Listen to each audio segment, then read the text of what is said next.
નમસ્કાર. નવપ્રવાહ ગુજરાત ન્યૂઝમાં આપનું હાર્દિક સ્વાગત છે. જેબીએમ કંપનીના ઇલેક્ટ્રિક બસના ડ્રાઈવરોની હડતાલના 5મા દિવસે ધારાસભ્ય શ્રી ચૈતર વસાવાએ મુલાકાત લીધી. કંપનીના સંચાલકો સાથે ધરણા પ્રદર્શન સ્થળ પર બેઠક કરી વાર્તાલાપ કર્યો. ડેડિયાપાડાના ધારાસભ્યશ્રીએ સ્ટેચ્યુ ઓફ યુનિટીના સીઈઓ સાથે મુલાકાત કરી ડ્રાઈવરોના પ્રશ્નો વિશે ચર્ચા કરી. યોગ્ય નિરાકરણ લાવવા રજૂઆત કરી. વહીવટીતંત્રે નિરાકરણ માટે માગ્યો સમય.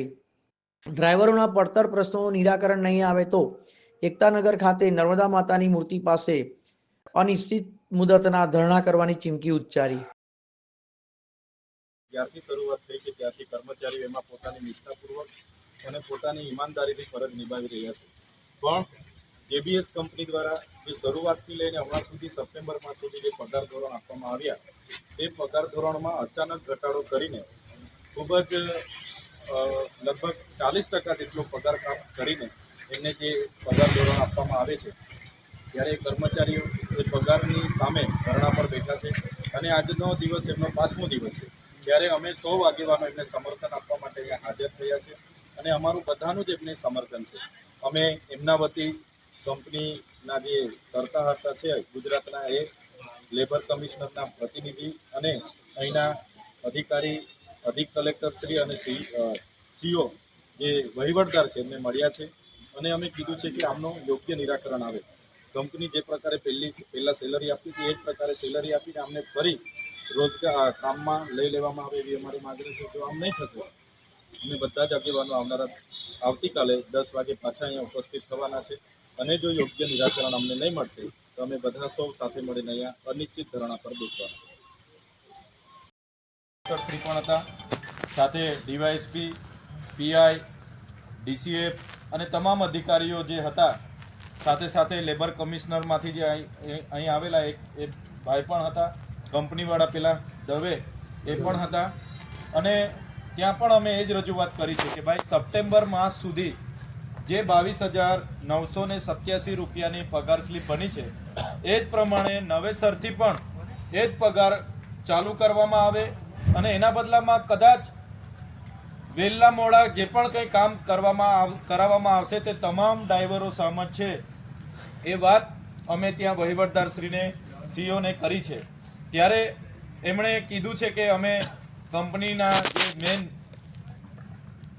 જેબીએમ કંપનીના જે મેન દિલ્હીના હેડ છે એમની સાથે વાત કરીને તમને જણાવીએ છીએ. ત્યારે એમને અમે ચોખ્ખું જ કહી દીધું કે ભાઈ અમે બધા આગેવાનો અવારનવાર આવીએ છીએ, અહીંના લોકો 5 દિવસથી ધરણા પર બેઠા છે અને કંપનીના લોકોને ગંભીરતા નથી, પ્રશાસનને ગંભીરતા નથી કે આનું નિરાકરણ આવી જાય. આનું નિરાકરણ હમણાં આવતું હોય તો અમે હમણાં જ આંદોલન સમેટવા પણ તૈયાર છે એવું કીધું. પણ એમણે કીધું કે અમને ઉપર વાત કરવા દો પછી તમને જણાવીશું.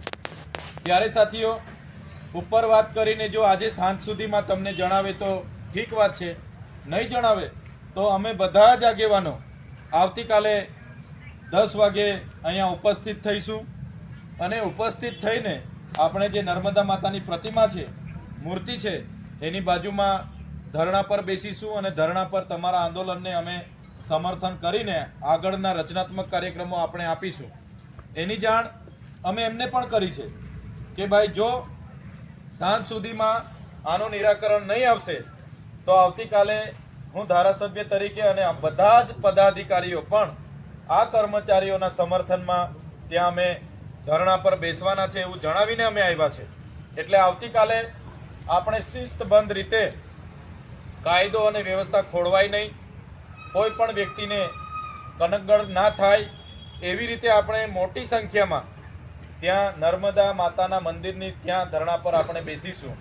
એટલે તમામ કર્મચારીઓને પણ કહેવા માંગુ છું, આજે આ તમારી સાથે અન્યાય છે, કાલે જેપી કંપનીવાળા સાથે અન્યાય થયો છે, કાલે કોઈ બીજી કંપનીવાળા કહેશે કે અમારી સાથે અન્યાય થાય છે, કોઈ રિક્ષાવાળા કહેશે કે અમારી સાથે થયા છે, કોઈ કહેશે કે અમારી જમીન આમાં જાય છે, કોઈ કહેશે કે અમારી સાથે અમારું ઘર તોડી નાખવામાં આવ્યું છે, અમને વળતર નથી. તો બધા જ લોકોને કહેજો કે આપણે બધાએ એક થઈને આપણને જે સંવિધાનમાં મળેલા અધિકારો પ્રમાણે સિસ્ટમમાં એકતા બતાવીને રજૂઆત કરવી પડશે.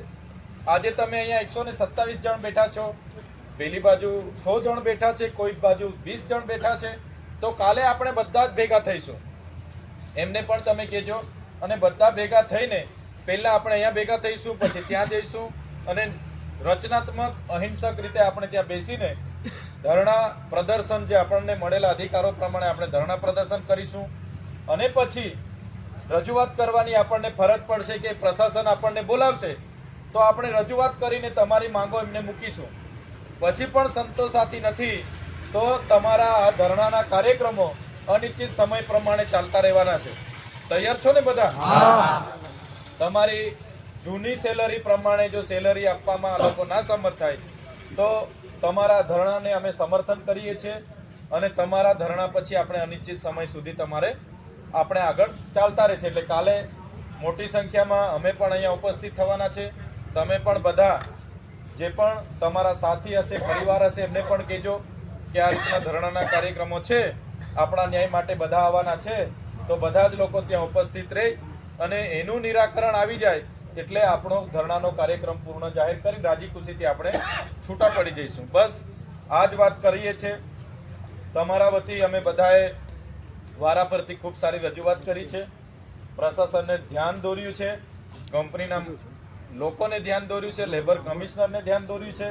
બસ તમારો જે સપ્ટેમ્બર માસ સુધીનો પગાર હતો, જે હમણાં કટઅપ કરી લેવામાં આવ્યો છે, એ રાબેતા મુજબ પગાર ચાલુ થઈ જાય, એ માગણી એ લોકો સ્વીકારશે ત્યારે આપણા ધરણા પૂર્ણ થશે. ત્યારે આજે આપ સૌ અહીંયા બેઠા છો, તમને અમે સમર્થન કરવા આવ્યા છે. અમારી ફરજ પ્રમાણે જ્યાં વહીવટદારને રજૂઆત કરવાની હતી ત્યાં રજૂઆત પણ અમે કરી છે. છતાં એ લોકો તમારી રજૂઆતોને માંગોને નહીં સ્વીકારશે તો આવતીકાલે પણ ફરી અમે આવીશું અને બધા સાથે રહીને તમારા આ કાર્યક્રમને સફળ બનાવવા માટે અમારું સમર્થન છે, સાથે છે અમે, અને બધા સાથે રહીને આવતીકાલે આપણે આગળ વધીશું. ધન્યવાદ. જોહાર. જય આદિવાસી.